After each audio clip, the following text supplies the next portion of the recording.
What's up? It's comedian Vanessa Fraction, and I'm chilling with thelaughingbarrel.com. If it's funny, guess what? It's right here. Don't worry, ladies, they ain't caught on yet. The men looking like, what the fuck is an at least? Let me help you out. Ladies, have you ever met somebody where you be like, ooh, this nigga ain't even cute, but at least he got a job. You know what at least is. At least he got a car. Come pick me up every now and again. I'm always like a very funny person in school, not a class clown, if you will, but just, you know, amusing at home. You know, if anybody when the party gets started, they knew to call this girl. So it just kind of fell to it because I did an open mic with a girlfriend. I was singing backup for her, you know, whatever. And I told her I wanted to be on stage, but I didn't want to sing. And so she was like, well, you should do comedy because you're good at it. You're better than most people to be up there, get 3 minutes together, and you can do it. And so the following week, that's what I did. You know, all through the week, you know, prepared, and we do it in the car because we carpool together to work. And got up there, did my 3 minutes. And when I got off stage, I got booked. Comedy, we did Bill Cosby. I'll say him first because we used to watch Bill Cosby himself like all the time. We watch everything. I don't care if it's Leonard Marsick. I don't care if we watch it.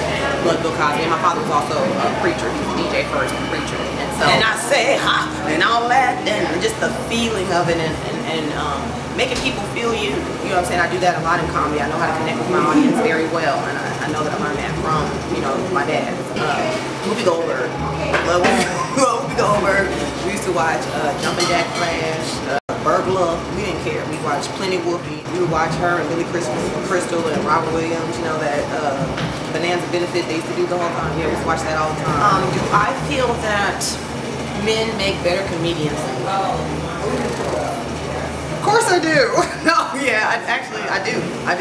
I think men are funnier, naturally, I would say. Not that women cannot be funny, because I'm very funny. But, you know, on a ratio or however you want to put it, I laugh more at men than I do women. I think it's a more comfortable area for them to be in because you have to be in control. You have to be dominating. You have to be willing to take, you know, be able to take in all that energy and dish it back out. And a lot of women, you know, we're more fragile. You know, we are, as some of us, and we can be gentle. And we're supposed to be, you know, so it's nothing wrong with it. I just think that naturally, the same way that it's not that a woman can't do construction work, but I think a guy's more fitting for construction work. It fits his character, his build, so forth and so on. So, yeah, I think guys are funny. Comedians do get a bad rap sometimes for going too far with their jokes or their timing or whatever you want to call it. And I think that a lot of times they deserve it. I think we do go too far. I think that we think that being a comedian gives us the license to be an asshole. And I beg to differ. I believe that it's about responsibility. Now, as an individual, there is freedom of speech, and it's up to you about how responsible you want to be about what comes out of your mouth. But I do appreciate the backlash that will come sometimes. At the same time when you tell a bad joke and we don't like it. Boo!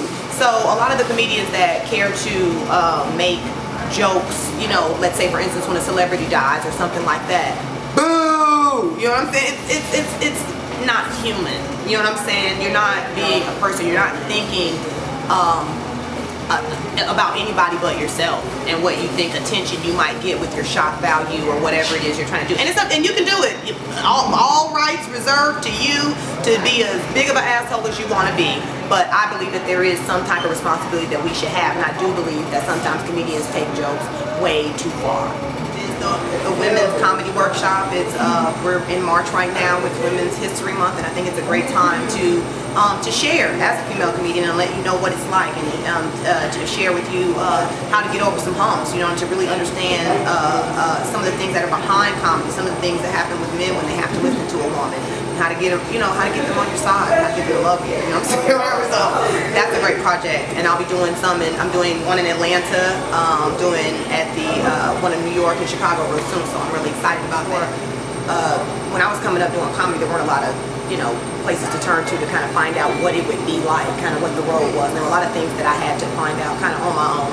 There were some beautiful women along the way that were able to give me some advice, and that was really, really needed, and I appreciated it. There were also a lot of men, you know, that also helped me, whether it was my peers or manager or you know, but I was able to acquire all that information. And so I just want to make it a little bit easier, at least to understand what it's going to be like and what to expect, and some tips on how to be more successful and how to not to maybe go through some of those pitfalls and bump your head as much as I did, you know.